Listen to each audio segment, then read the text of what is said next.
What's up tayo dyan guys. So, nandito kami sa may Acom Tower for today's video. So, mamaya ay magpa-planning kami dito kasi pupunta kami dun sa pre-selling na condo ng SMDC.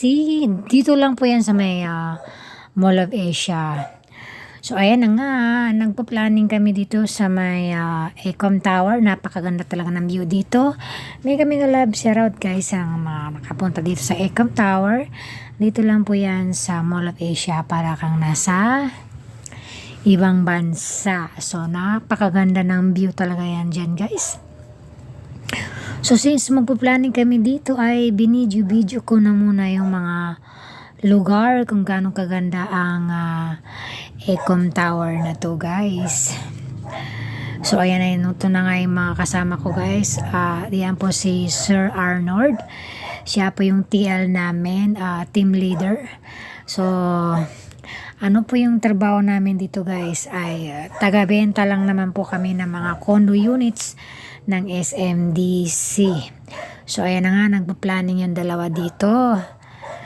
Ako naman ay nag-video kasi mamaya ay pupunta kami dun sa may kabila sa pre-selling na mga condo na ginagawa pa na it's under constructions.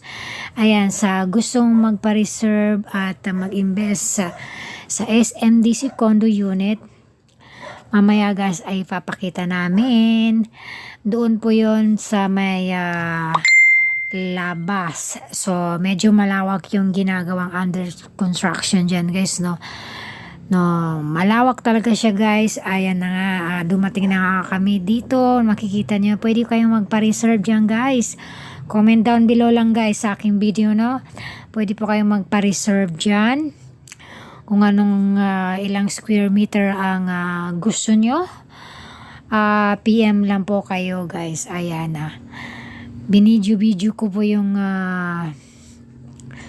lugar na yan. So, comment down below guys sa gusto magpa-reserve dyan. Pag-uusapan natin kung magkakano yung pre-selling na condo dyan. Meron din tayong RFO, yung mga tapos na. At lilipatan mo na lang. Dito lang po yan sa Pasay Mall of Asia guys. So, comment down below na guys sa gustong magpa-reserve ng condo units.